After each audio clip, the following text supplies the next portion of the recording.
It's a sign of the times, so wave it around. Go to this side. No, this side. No, over here.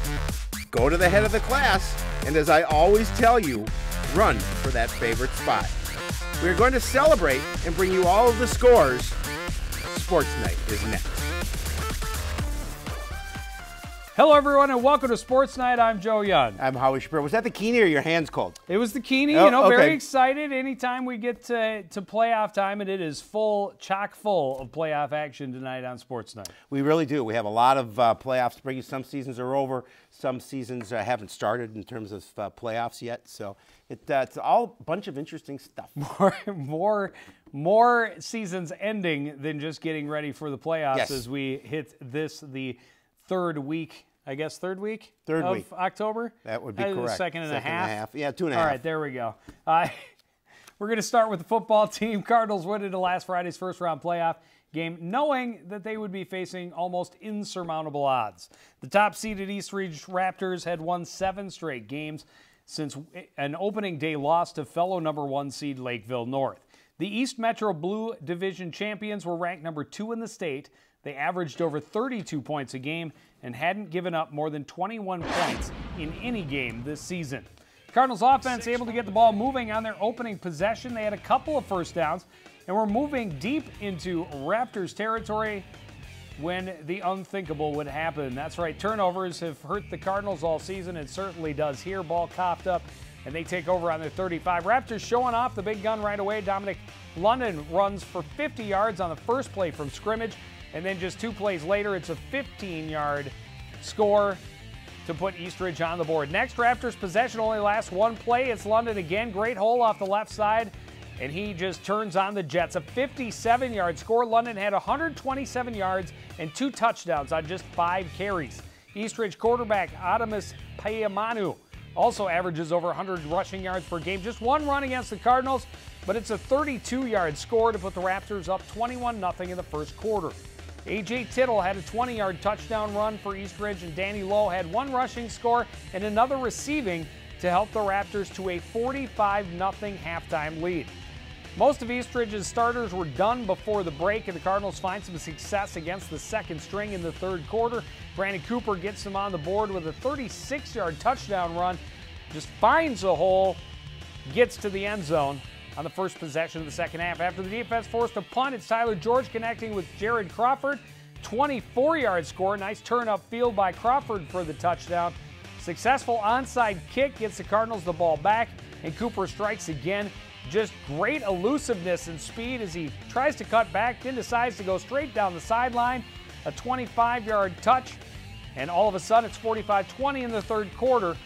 The Raptors starters were warming up again on the sideline, but did not need to return as Eastridge would hold from there for the 45-20 win. You know, that first team Raptor, first squad. That's a machine. It is really good, both offensively and defensively. And they've got some big boys. They've got some strong kids. They've got some fast kids. They're going to challenge for the state title if things go their way. It'll be very interesting. Well, they showed explosiveness and a number of different weapons in that first half against the Cardinals. It just gigantic offensive and defensive lines. Very impressive. Coon Rapids, first possession looked pretty good. They did. But once they lost that momentum on the turnover, they could just never get it back until the second half when they were facing the second string. It was good to see them put some points on the board, regardless, even though the fact they were against those second string squad. And you get some younger players to play. You get Tyler George in there to get some action because he should be the quarterback depending on how things shake out for next season. So all in all, it was a tough year for the Cardinals, but it's good to see him put some points on the board on Friday night. Absolutely. Well, let's take a look at the brackets for Class 6A, a straight bracket this year for the tournament, which is kind of cool because now it's down to the Sweet 16. Not a whole lot of surprises. You see Eastridge advancing. Prior Lake blanks Minnetonka 21-0 as the 4th seed to advance. They get Eastridge on Friday night. Cretin-Durham Hall 35-14, the number 3 seed over the 6th. Wayzata blanks Farmington 27-0. In the bottom half on this side of the bracket, we have the number 1 seed Maple Grove Crimson beating Eastview 28-6 to advance. Again, no surprises. Armstrong plays the 4th seed and wins 43-27. Edina holds serve with a 21-6 win over Mounds View, and Burnsville the 42-7 win over Forest Lake. Forest Lake, another winless team, haven't won in the last couple of seasons. Not quite sure how they ended up with that 7th seed. On the flip side, top of the bracket, you have the number 1 seed Lakeville North. Had a struggle with 8th seed Buffalo, just a 34-24 win. Stillwater, 23-0 victors. Here's an upset for you. Number 6 seeded Hopkins beating Rosemount 28-21. The Irish just not feeling lucky on not playoff night. Osseo, a double-up win over White Bear Lake 48-21 is the number 2 seed on that side. This bracket is tough. That's a and tough we talked bracket. about Absolutely. it, I think, a little bit last week. Totino Grace, how costly was their Week 7 loss to Centennial? It meant they're the number 2 seed instead of probably being a number 1 seed if they win out. And as the number 2 seed, they end up on the same bracket, in the same quarter brackets as the Eden Prairie Eagles. Eden Prairie easily over Roseville 48-7. Lakeville South, a minor upset over Blaine 15-14, came back from a 14-0 deficit to beat the Bengals and end their season early. Centennial also being upset as the 3 seed, getting beat by Egan 24-21. And then Totino Grace, only a 27-20 win over Shakopee, and it being in that bracket with Eden Prairie, they have to be a little bit concerned. Yeah, Shakopee, a team that struggled, as did the Cardinals. So, giving them a game, they have to be concerned. I think the team to watch out for is Maple Grove. I think they're really good. They're a complete ball club. They could be the team to beat in this tournament. Well, their 2 losses this year was Osseo by a touchdown in the season opener, and then they lost to Eden Prairie kind of middle to end of the season, and that was another close game. It was. And they were the closest team that Eden Prairie played all season was Maple Grove. It'll be interesting to see how that plays out. And I really love the new format. A straight bracket style means well. we're gonna just see the progress as it goes. I like that. Tennis individual section tournament starting this morning over at the Baseline Center at the University of Minnesota. Unfortunately, we could not get a camera over, but we do have the results. Both singles players eliminated in the first round, losing to seeded opponents. Hillesheim lost 0-6-1-6 to Van Heest from Armstrong, the number 8 seed, and Georgie lost 1-6-1-6 to 7th seeded Ellingson from Maple Grove. Both doubles teams go all the way to the state quarterfinal, or section quarterfinals. Bauer and Nelson, a number 6 seed to enter. They hold serve against Sorensen and Pham, relatively easy, winning 6-2, 6-2.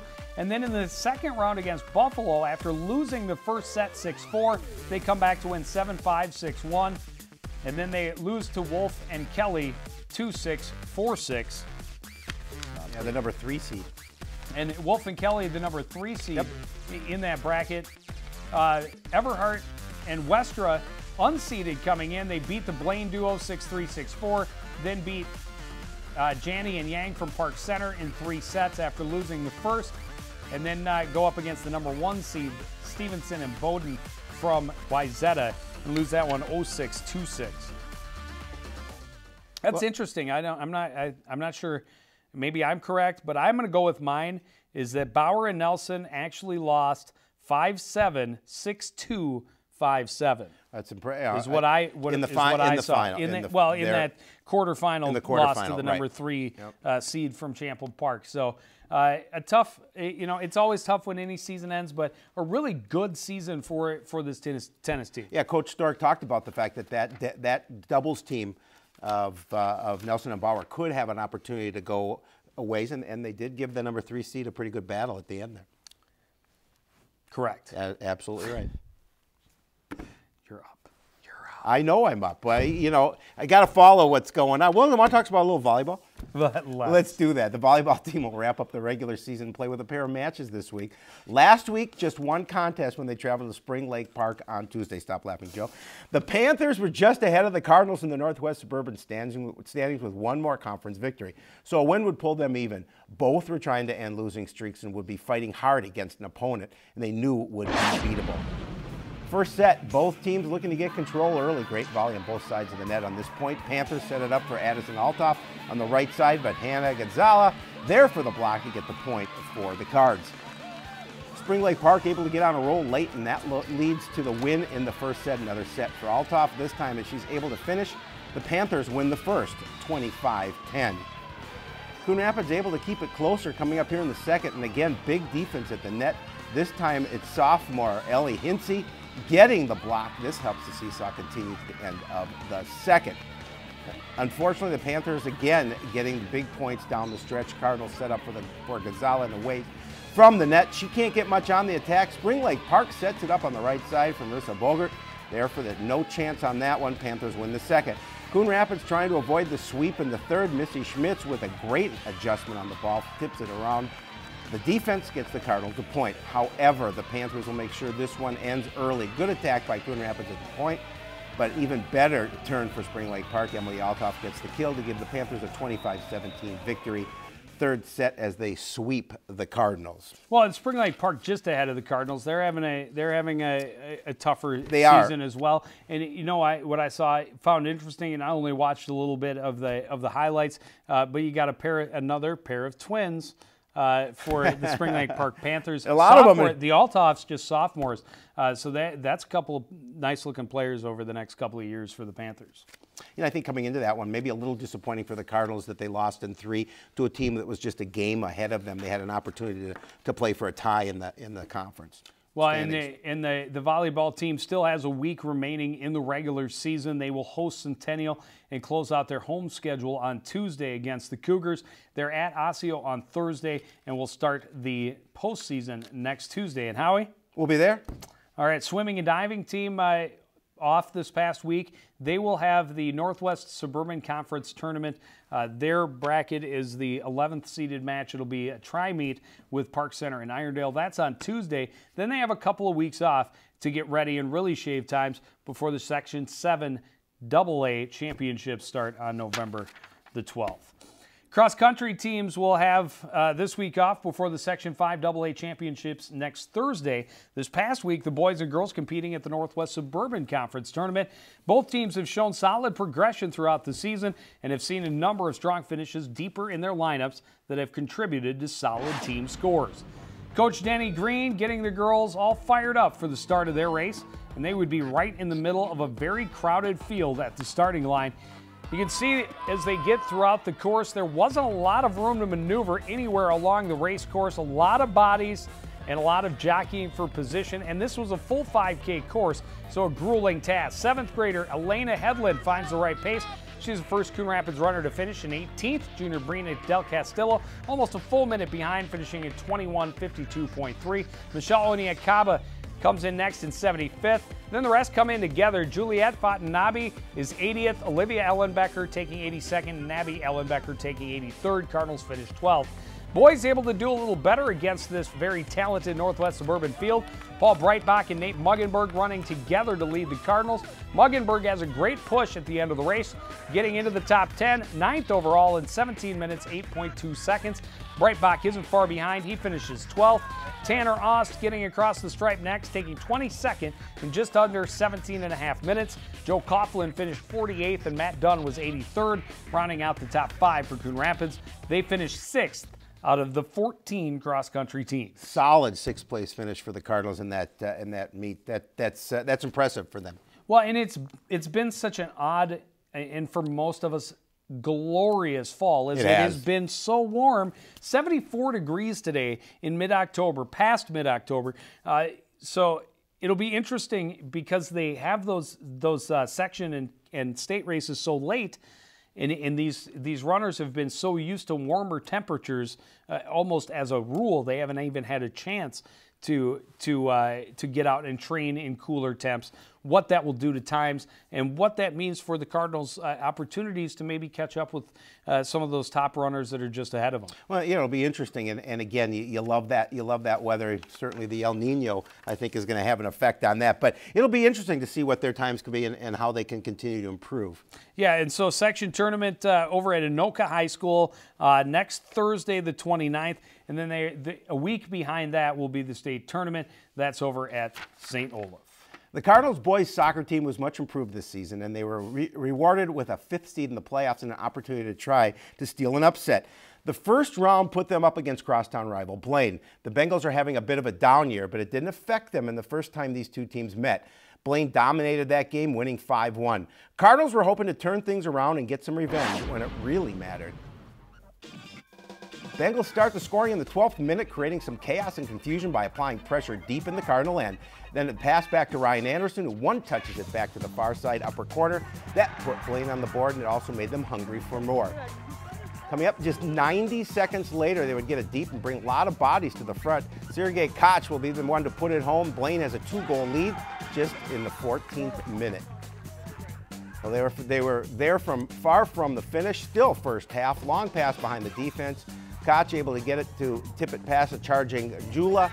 Michael Hoberg crashing from the far side will shoot it past the sliding Blake Ackerman, put Blaine on top by 3. The Bengals keep Coon Rapids bottled up through the first half, and that leads to more chances. Hoberg nearly scores his second off the free kick, but Jula able to make the save. Then off the corner kick, the Cardinals try and clear, but instead it's a perfect setup for Noah Park. Rolls it home. Blaine rolls to a 4-0 lead before the half. Coon Rapids going to get one back early in the second off a throw-in. Gale has the header, then Vedeste Chirambere with a header that is off the defender and between the goalie's legs. Cardinals still had hope at that point, and they were generated a few more chances, but as close as they would get. Blaine, similar score, wins by a 5-1 margin. Yep, same score. Similar different way it turned out. In the first meeting between these two teams, Coon Rapids really kept them close through most of the first half, and Blaine got away late in the first and controlled again in the second. This time, Blaine just exploded out of the gates, and this is a Blaine team that really had trouble scoring other than a handful of games, including that one against Coon Rapids. A couple of their other lesser opponents like Irondale, they had not been able to put up more than a couple goals in any game. That's why they had just 6 wins this season. This is a program that is usually challenging for a conference title.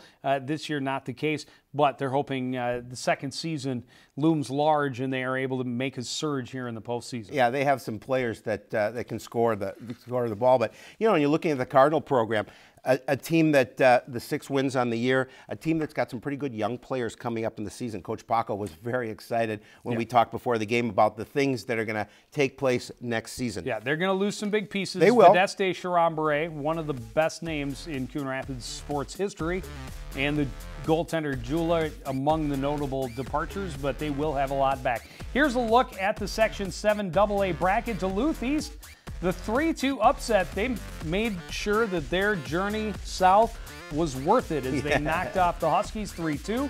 Forest Lake, a 3-1 winner over Cambridge, and Anoka just buries St. Francis 8-0. So even though Blaine gets past the Cardinals with the 5-1 win, they're up against it right now. Their work's cut out for them, no doubt. The Anoka Tornadoes not just really hot this year, but they're also the defending state champions. They are. They have a lot of pieces back from last year's state tournament team, and they're trying to get back there again. That's going to be a tough game. Those semifinal games are coming up Tuesday of this week. Correct. Girls soccer team really turned it on down the stretch, finishing the regular season on a 6-game unbeaten streak. In fact, after an 0-3-1 start, the Cardinals went 9-1-2 to finish the schedule.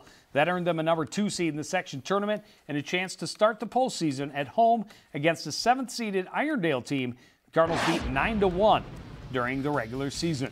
Coon Rapids bringing a lot of pressure early. Koss crosses out front. Great chance for Getchell. And this one's rolling toward the net, but the defender is able to keep it out. Unfortunately, she touches it as she falls down. Called for the handball. That's a PK. That'll give the Cardinals the PK. Taylor Nyland leaves no doubt. Cardinals on the board in the 12th minute. They add to the lead exactly 90 seconds later. Misquick, puts it on a tee for Koss, and Emily Koss puts a perfect touch on this shot, lofting it up over the keeper just inside the far post. Then on a free kick, 13:50 left. Aaron Jenkins goes direct. The keeper got a piece of it, but not enough to keep it out of the net. Second half, off the throw-in, this one's going to be settled and scored by Maddie Bloomquist. That gave Coon Rapids a 4-0 lead early in that second half. Aaron Jenkins, another direct kick. The keeper thought the pressure was coming and a redirect was coming. She waited a little too long, and that's a little too easy for Miss Jenkins, second of the night. And they added another PK on another handball in the box by the same defender. I felt so sorry for that young lady. She was upset with herself. Very, very upset. And all in all, I don't think it would have changed the outcome.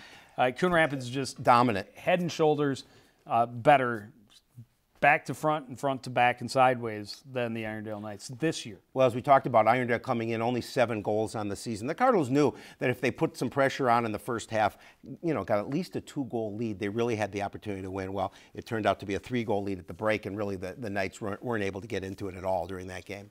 Agreed. The Cardinals were back at the complex for the semifinal round on Thursday, and they would challenge would be much more significant. Coon Rapids beat Centennial 1-0 in the Cougars' final game of the regular season a week earlier, so they knew it was going to be a tight one down to the end. Both clubs were playing very well down the stretch, and it would be striving to reach the section championship. Centennial bringing the pressure early, building an attack down the right wing. Teresa Treadle is bumped to the ground inside the box, and the Cougars get an early penalty kick. Sophomore Megan Schock to make sure she cashes in on the opportunity. No chance for Ross on the shot, low to the left, 1-0 Cougars. Cardinals will control much of the action through the rest of the first half, but couldn't find the equalizer.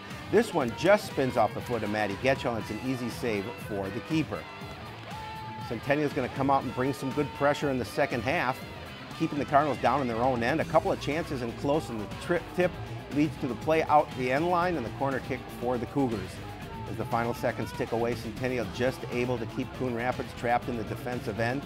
Allow time for expire, a minor upset for the third-seeded Cougars, and that's going to put them in the championship also on Tuesday night. And I think that's a frustrating loss for the Cardinals. They knew Centennial was a good team coming in, Joe, and they had just beaten them 1-0 earlier, and they just didn't get the chances that they wanted. Good season by the girls' soccer squad, no doubt, but they felt they had the opportunity to get past Centennial. Well, and based on what Coach DeJoy was saying, they had the opportunities, just unable to bury them.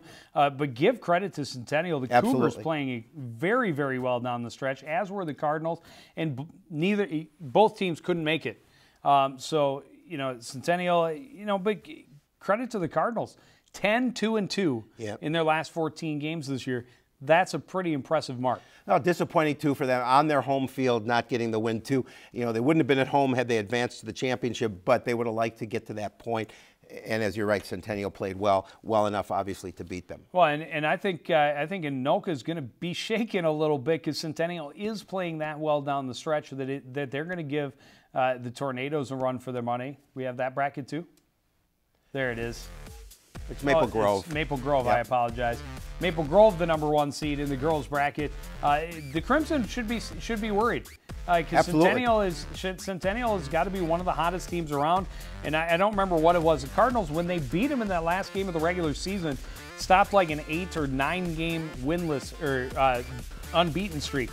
They're playing incredibly well. They are. And we talked about it. I don't know if we talked about it on air or if it was just off. For Centennial, that was probably a good win. Get a win out of the way before you get to the playoffs, and now they're right back on track.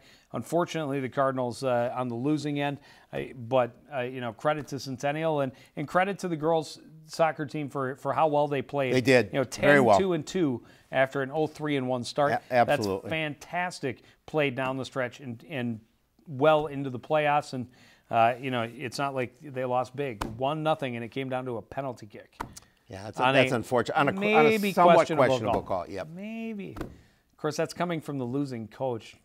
There might be a little bias there.